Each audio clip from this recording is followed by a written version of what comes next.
आम आदमी पार्टी जिंदाबाद, आम आदमी पार्टी जिंदाबाद। भाजपा ने बयान दिया है, भाजपा के जो प्रवक्ता उन्होंने बयान दिया, कैसे देखते हैं?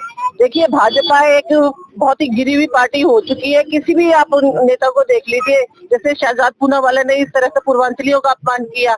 आप प्रवेश वर्मा को देख लीजिए, किस तरह की भाषा का वो इस्तेमाल करते हैं। इनके जितने भी नेता हैं वो किसी की इज्जत नहीं करते। अभी तक वो महिलाओं के लिए बुरी बुरी बातें बोल रहे थे और अब उन्होंने बिल्कुल ही हदें पार कर दी है। महिलाओं को छोड़ के वो पूर्वांचलियों के पीछे लगे हैं, जो ये बीजेपी का पतन का कारण दिखाएगा कि बीजेपी का जरूर पतन होगा। वही देखा गया जिस तरीके से आतिशी जी के लिए भी कल भी बयान दिया गया विदुषी जी के द्वारा, कैसे देखते हो?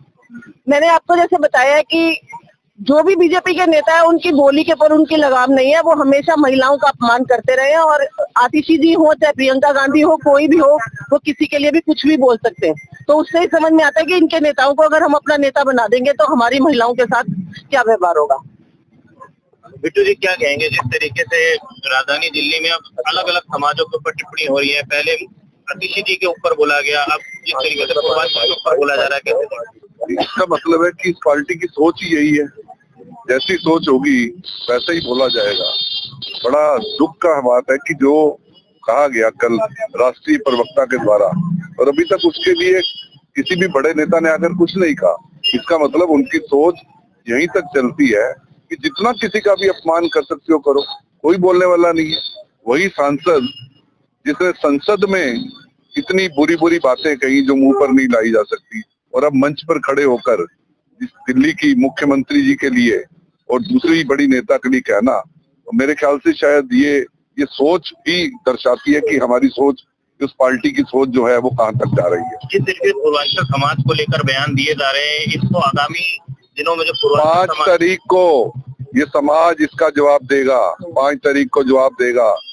जो ये घटिया हरकत करी गई है, जिस तरह से राष्ट्रीय प्रवक्ता द्वारा राष्ट्रीय चैनल पर आकर जो कहा गया है, इसका जवाब आपको 5 तारीख को देगा। और 8 को उन डब्बों में से खुला हुआ नजर आएगा, जब वो बॉक्स खुलेंगे और बताएंगे कि किस तरह से आप किसी का अगर अपमान करते हो, आपको किसी ने हक नहीं दिया है किसी का अपमान करने के लिए। सत्ता आने का मतलब ये नहीं है कि आप जो भी अनाप शनाप आएगा आप बोलते रहोगे और किसी के बारे में कुछ भी कह दोगे। कोई समाज बर्दाश्त नहीं करेगा। देखिए, ऐसा है, भाजपा की नीति है, एहसास से कमतरी की सजा दीजिए उसे, तकसीम करके आप घटा दीजिए उसे। दरअसल भाजपा की नीति है कि वो लोगों में विभाजन करना चाहती है, लोगों को बांटना चाहती है। अभी अभी उनके एक सांसद, जैसे कि बिट्टू जी बता रहे थे, उन्होंने पार्लियामेंट में कितना एक मुस्लिम सांसद को अपमानित किया।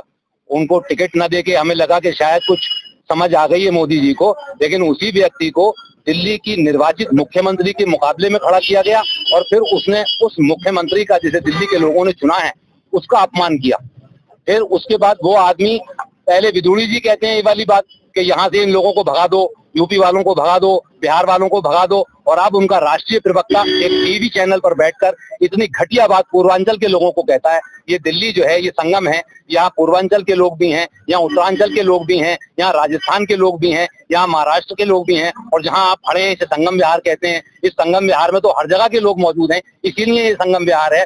वहाँ बड़ी तादाद में पूर्वांचली रहते हैं और पूर्वांचलियों का अपमान जो है, हम सब जो यहाँ रहते हैं एक साथ, वो हमारे भाई हैं, हम उनका अपमान किसी भी तरह बर्दाश्त नहीं करेंगे। पार्टी है ये पूर्वांचल विरोधी पार्टी है, ये मुस्लिम विरोधी पार्टी है, ये किसान विरोधी पार्टी है, ये दलित विरोधी पार्टी है। ये एक उदाहरण मेरे को बोलने की जरूरत नहीं है। हर गली गली में जो लोकतंत्र में सबसे पवित्र जगह होती है संसद, वहीं पे इनके सांसद ऐसी बातें करते हैं।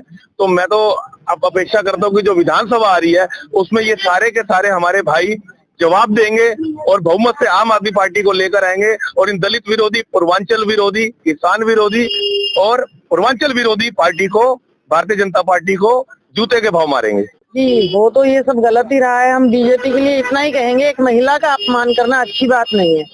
आप देखिए, नेता तो उनके भी होंगे ना महिलाएं, तो महिलाओं के लिए ये बोलना हमें अच्छा नहीं लगा। ये शोभा नहीं देता है बीजेपी को कि इस तरह आप लोग महिलाओं के लिए बयानबाजी करें, और खाली महिलाओं के लिए नहीं। आप जैसे अभी भाई ने बोला है कि आप हर किस्म के लोग, यानी जाति की नेतागिरी भी करते हैं, धर्म की भी करते हैं, ये सब गलत है। नेतागिरी करनी चाहिए, अरविंद भाई के जैसी करनी चाहिए। नहीं करेगा हिंदुस्तान, पूर्वांचलियों का ये अपमान नहीं करेगा हिंदुस्तान।